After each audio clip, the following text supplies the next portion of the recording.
menurut Ibu Sophie, ajaran Islam itu teroris segala macam. Teroris sama penjajah jahat mana kira-kira? Yang ngebom jutaan orang mati, seluruh dunia ini orang kafir loh. Amerika itu penjajah itu orang kafir, Belanda orang kafir. Kalau digoreng-goreng yang cuma ngebom yang 1-2 orang mati, dijadikan Islam, digeneralisir, ini suatu kebangetan gitu loh. Amerika yang menjajah seluruh dunia. Salam Sobat Christian Apologet dimanapun berada. Segala pujian, syukur, hormat, kemuliaan hanya bagi Allah Tritunggal. Puji nama Tuhan. Kita tahu bersama bahwa Ibu Sofiatul Al-Hayat Indonesia yang adalah apologet Kristen berusaha untuk memberikan pertanggungjawaban iman kepada setiap orang-orang yang meminta pertanggungjawaban. Dan di dalam kesempatan kali ini kita akan bersama-sama menyaksikan bagaimana ada seorang muslim yang mempersoalkan tentang Belanda, Amerika, dan bangsa-bangsa Eropa yang dulu pernah menjajah negara Indonesia, dan itu disangkut pautkan dengan agama Kristen. Tetapi di dalam bagian ini Ibu Sofiatul kemudian mengcounter serangan-serangan daripada Muslim terkait dengan tuduhan-tuduhan mereka, dan Ibu Sofiatul memberitahukan kepada mereka bahwa tidak pernah di dalam Alkitab dicatat bahwa Yesus mengajarkan kalau setiap orang yang tidak menerima Yesus sebagai Tuhan dan Juru Selamat dipenggal kepalanya. Nah, ini nanti kita akan membahasnya bersama-sama. Oleh karena itu, mari saksikan video ini dari awal sampai akhir, dan juga bagi sobat sekalian silakan untuk men-sharekan video ini kepada setiap orang dan kepada media sosial sobat sekalian. Tuhan memberkati, dan mari kita menyaksikan video berikut ini. Silakan Media Channel, Anda dari tadi pengen ngebet, pengen bertanya, coba bertanyalah yang berkualitas supaya viewers kita tuh bisa mendapatkan sesuatu gitu. Silakan Pak Media Channel.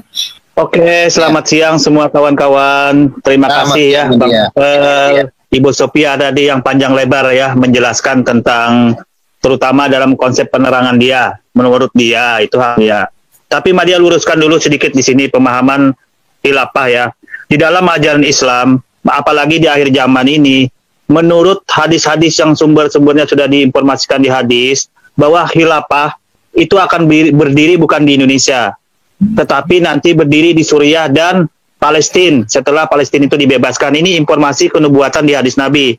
Jadi kalau ada yang menggoreng khilafah berdiri di Indonesia, itu buset aja, bohong.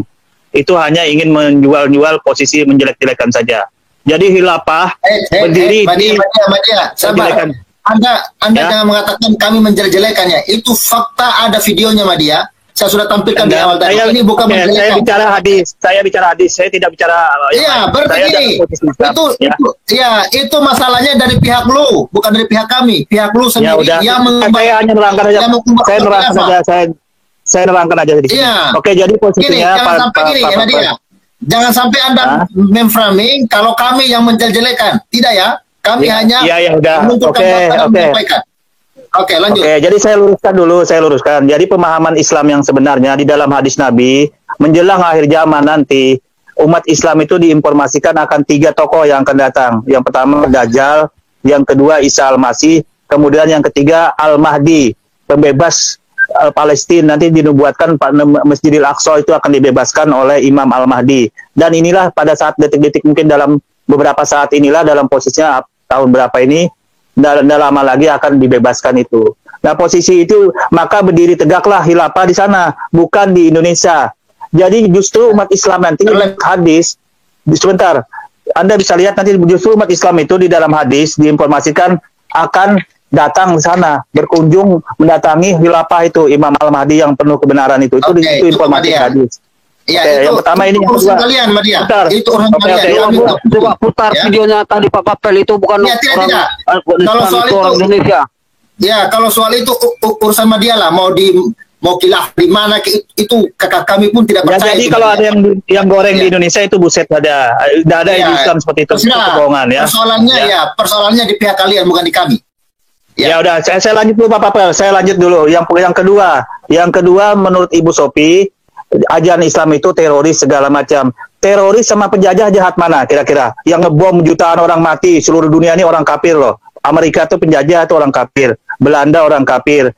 Kalau digoreng-goreng yang cuma ngebom yang 1-2 orang mati, dijadikan Islam, digeneralisir, ini suatu kebangetan gitu loh. Amerika yang menjajah seluruh dunia, Anda tidak goreng. Padahal membunuh orang jutaan. Mana buktinya? Ya. Amerika menjajah. Mana buktinya Amerika menjajah? Coba sebutkan. Itu Afghanistan, 20 tahun. Sama bilang itu menjajah. Amerika, Irak dihancurkan. Amerika. Begitu kawan, begitu ya. Begitu. Amerika artinya mereka jahat. Orang kafir itu jahat. Jahat. Anda ini sesat pikir ya, tim lainnya. Mereka itu, kita ini bicara tentang ayat-ayat kekerasan di dalam kitab kamu. Yang menyuruh kamu itu mereka punya dasar ayatnya. Tidak ada di dalam kitab Injil Yesus mengatakan kalau kamu tidak masuk Kristen, penggalah leher mereka dimanapun kamu menjumpai mereka. Tidak ada Yesus mengatakan kalau orang non-Kristen itu akan menjadi dhimmi dan kamu harus membayar jizyah. Gak ada itu. Ya, jadi kalian itu memang sudah sesat. Benar-benar. Ya, aku mau share dulu. Aku mau share. Sebentar dulu, nggak perlu lagi. Aku mau jawab. Tidak bisa membedakan antara politik. Ini lihat ya, ini channelnya Madia, dan saya lihat memang, oh ternyata dia suka sekali membahas saya, ya. Dan kemarin dia mengatakan, oh saya nggak suka dikatakan tolol atau on. Di channel saya nggak pernah bahas kamu, soalnya kamu tuh nggak penting banget. Saya, wah ternyata kamu memang fans berat saya rupanya. Masa nggak boleh fan berat sama Sophia? Sophia kan sering bahas Madia. Oh sekarang ya,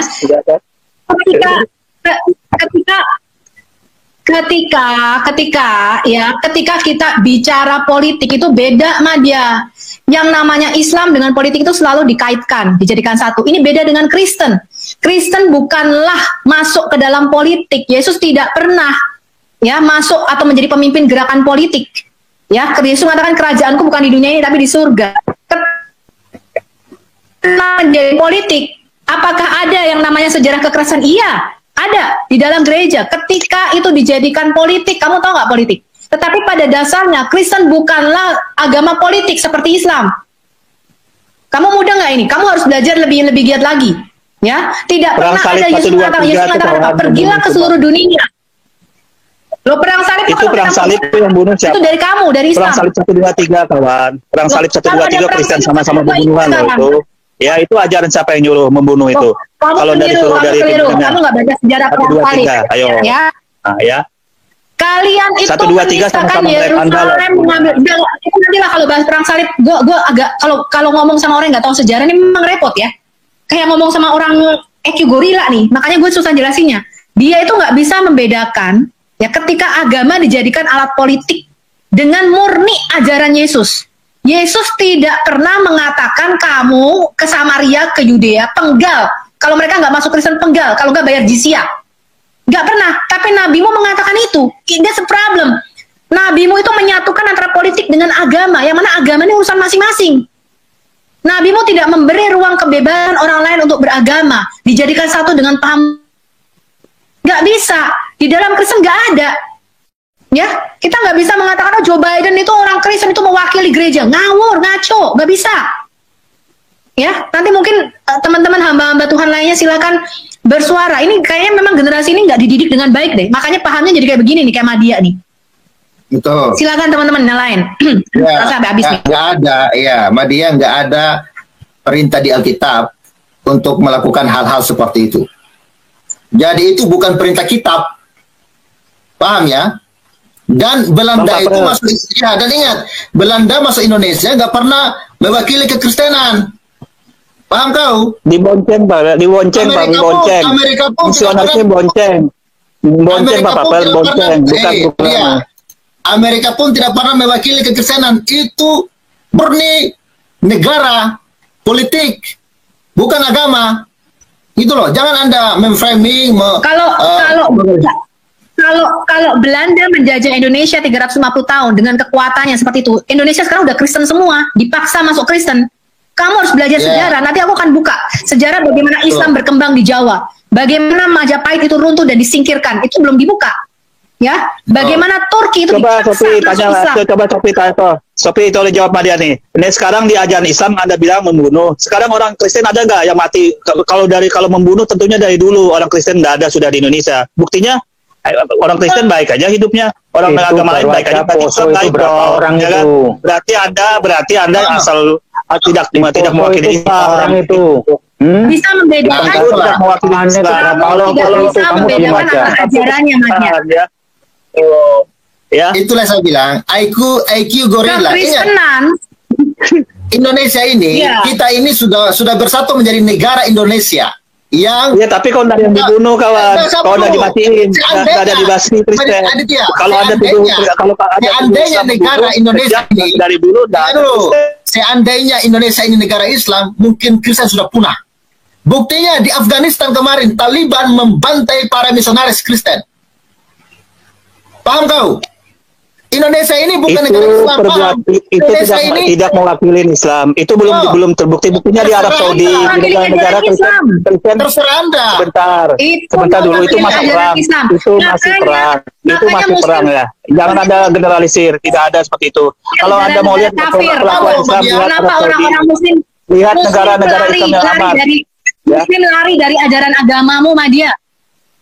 Lihat Islam tuh di Arab Saudi kalau mau lihat perlakuan Islam kepada ajaran Kristen begitu, jangan yang dalam komposisi perang itu Arab Saudi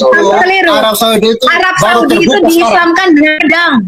Arab Saudi itu diislamkan dengan pedang. Kamu harus baca sejarah. Kristen di sana hidup damai loh. Kristen dilindungi loh di sana. Jadi dalam posisinya Anda menuduh Islam itu radikal. Madia, kita nggak bahas ya. Kita mau bahas Indonesia. Indonesia kita harus memberantas gerakan radikalisme ini. Silakan kasih yang lain, ini nggak berguna nih Madia. Intinya Anda mencoba di Saudi Arabia. Ya, begini aja orang lapangan. Kita mau pembicaranya agak cerdas. Ya begini aja. Halo, gantian lah bicaranya. Silakan Pastor. Ya, shalom yang sudah pernah di Saudi Arabia nih, Pastor Tony. Oke, saya ini orang lapangan. Zamannya saya, Ustadz saya yang dibawa bapak saya ini majelis di Masjid Mujahidin Laskar Allah di Bandung. Saya nggak ngerti kenapa saya nggak kirim ke madrasah, Ustadz yang dibawa. Saya di ajaran yang baik-baik. Ya, waktu saya ke Arab saya kaget. Saya pikir orang Arab itu baik-baik. Ternyata haram jadah. Ya orang Arab itu. Tapi Bapak nggak dibunuh kan? Bapak kok masih hidup sekarang? Kalau jahat, Bapak dibunuh dong sekarang. Nggak ada lagi. Bapak berarti nggak dibunuh. Kalau tuduhan Topi membunuh berarti terbang. Madia. Ini Islam Madia. Hampir saya dibunuh. Berarti Bapak baik, nggak dibunuh. Ada ibu-ibu lagi guling-guling nih di Batha di alun-alun. Orang Sunda dia bilang gua mati aja daripada balik lagi ke rumahnya. Ya, di Arab saya langsung orang pada ngelihat, saya langsung loncat ke mobil saya bawa ke konsulat. Saya bawa ke konsulat dengan resiko kepala saya dipancung kalau saya ketangkap. Nah, itu yang terjadi. Nggak mati kan? Nggak mati. Berarti Bapak cuma di Saudi Arabia. Gitu loh. Saya tinggal. Itu hoak aja.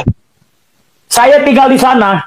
Ya, kalau mau tanya keadaan orang Indonesia di Arab, TKI, tanya sama TKI. Saya bekas TKI. Jangan tanya orang yang naik haji. Buktinya Bapak nggak mati, nggak dibunuh. Hampir mati. Itu intinya Bapak nggak mati, nggak dibunuh. Ya, itu saya dipulangin konsulat karena dianggap saya berbahaya. Gara-gara nolong orang Indonesia yang diperkosa tiap hari dan ratusan orang lain. Lihat di Indonesia saja ada nggak mati orang-orang. Ya, ada agama Anda ada dibunuh. Betul. Kalau ada Presiden Jokowi udah nolongin beberapa orang, tapi berapa ratus orang yang belum bisa ditolong sama Jokowi. Karena itu yang terjadi di Saudi Arabia. Tanya sama orang yang pernah tinggal di Saudi Arabia, jangan hoak. Kenapa saya bicara begini? Supaya jangan ada korban-korban yang lain ada di Saudi Arabia. Ya, itu satu pertama.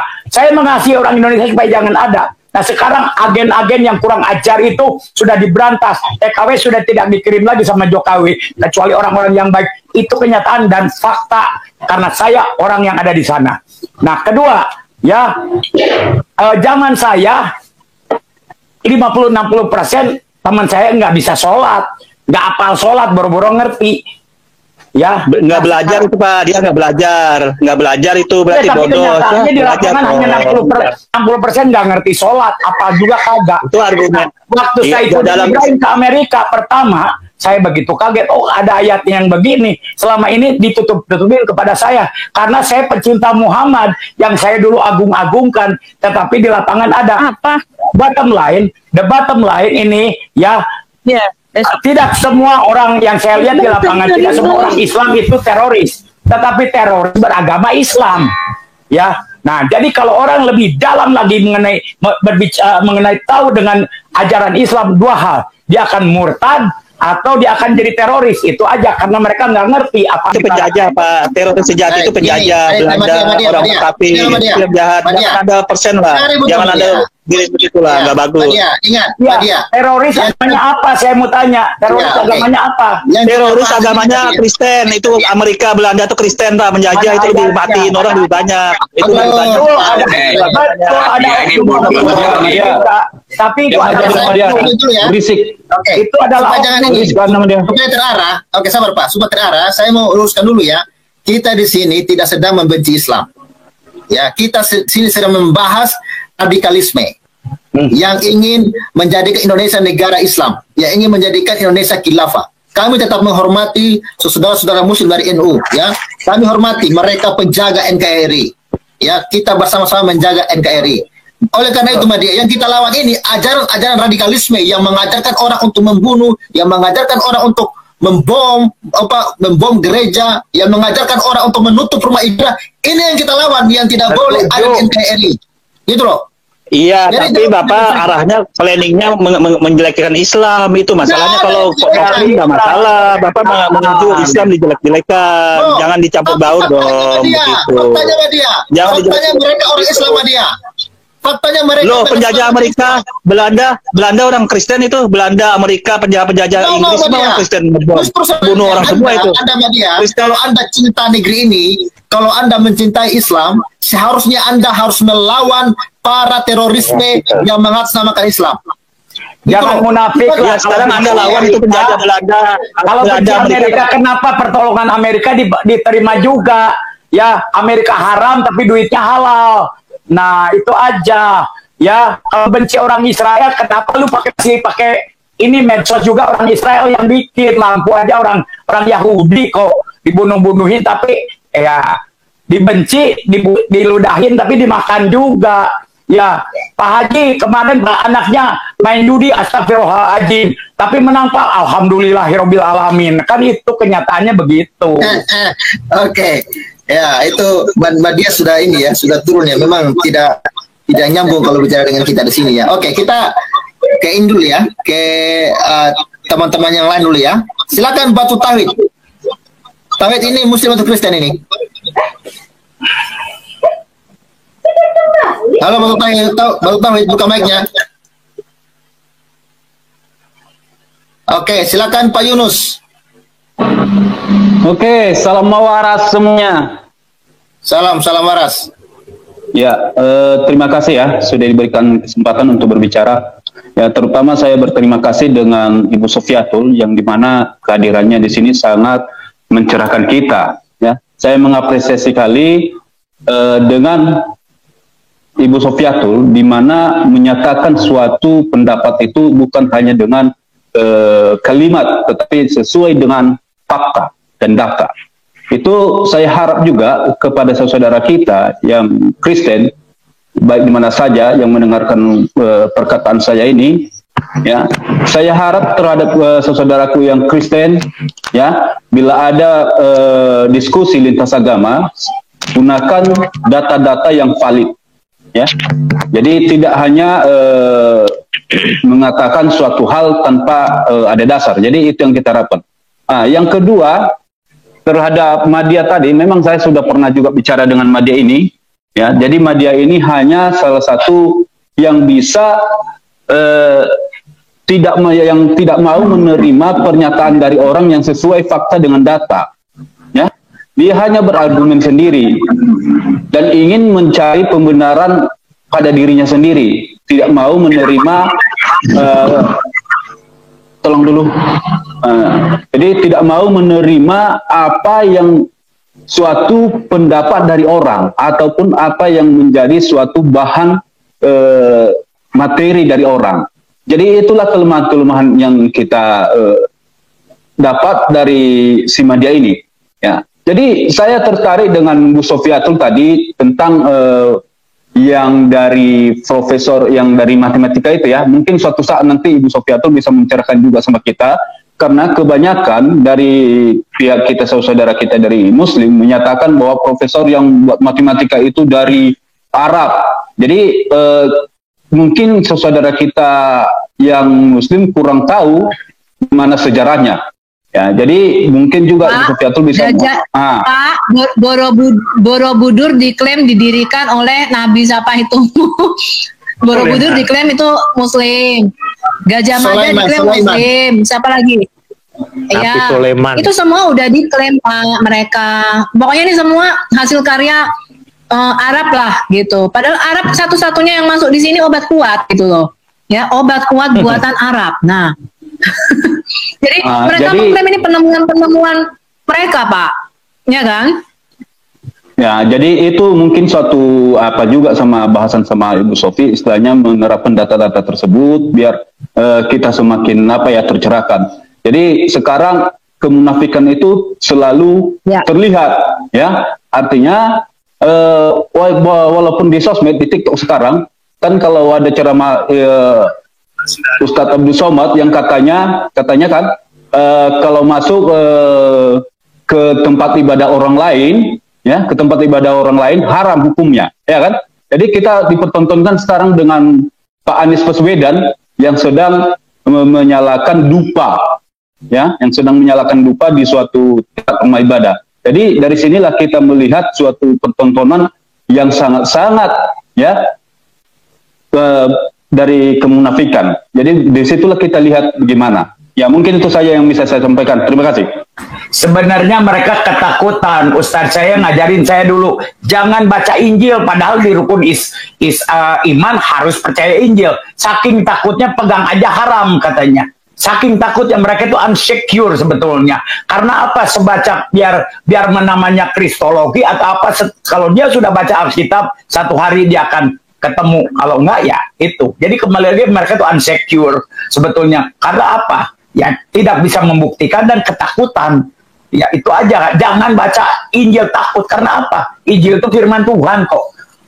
Firman Tuhan. Biarin aja mereka melawan firman, lawan Tuhan aja. Lawan Tuhan sendiri. Tuhan yang dia lawan. Jadi kembali lagi tetaplah kita harus ampuni, memberkati juga karena terselubung. Ya, semenjak mereka membaca kitab Taurat terselubung, tugas kita celikan mata rohaninya. Ya, lahir Islam mati Islam itu selalu. Ya, karena era saya mungkin berbeda dengan saudara yang tahu Islamologi walaupun saya ngerti sedikit. Mereka lahir Islam mati Islam, lagi lahir tuh diadamin. Allahu Akbar, di alam rohnya tuh lahir Islam mati Islam. Ya, jadi kembali lagi lahir Islam mati Islam, matanya terselubung. Jadi penginjilan itu slow karena apa? Sudah itu dulu, kalau dialog amaluna lahkum dinukum waliyadin. Ya itu yang halusnya, yang kasarnya kita dibacok, bukannya terima Yesus. Nah makanya untuk mempercepat Injil diberitakan, hancurkan dulu lahir Islam mati Islamnya. Kedua, celikan mata rohaninya in the name of Jesus from Nazareth. Kita akan diberikan kuasa. Ketiga, sekarang kairosnya Allah sedang diberikan vision and dream. Jadi itu 3 paket yang akan memperlengkapi para apologetik di mana memberitakan dengan baik atau tidak baik waktunya. Terima kasih. Oke. Ya. Tuhan. Sebentar Pak Papel, sebentar. Kemarin saya tertarik, saya cerita Pastor Tony kemarin kan, Sofiatul ini ketika membahas Quran katanya nadanya kurang panjang, kurang pendek, bacaannya nggak pas. Saya bilang, kalau kita orang Kristen, firman itu adalah roh dan hidup, bukan masalah bacaannya indah apa enggak. Yang penting firman itu ada kuasa yang enggak. Saya bilang, Pastor Tony belum tahu apa-apa, oleh bulir-bulir Yesus saja ada kesembuhan, ada mujizat, apalagi oleh bilur-bilurnya. Ya, kita nggak perlu pas, kita salah pun ada kuasa di dalam firman Tuhan. Saya bilang, Pastor Tony sembuhin orang oleh bulir-bulir Yesus. Saya bilang, oleh bulir-bulir Yesus saja sembuh, apalagi bilur-bilurnya. Haleluya. Kita tahu bersama bahwa apa yang disampaikan oleh Ibu Sofiatul Al-Hayat Indonesia itu sangat berkaitan erat dengan kebenaran firman Tuhan. Oleh karena itu, mari kita senantiasa terus belajar akan kebenaran firman Tuhan, baca firman Tuhan, supaya kita dapat memberikan pertanggungjawaban iman kita kepada setiap mereka-mereka yang seringkali menyerang kekristenan. Kiranya kita senantiasa terus dikuatkan oleh Tuhan untuk mampu menghadapi orang-orang yang demikian. Tuhan memberkati kita. Shalom.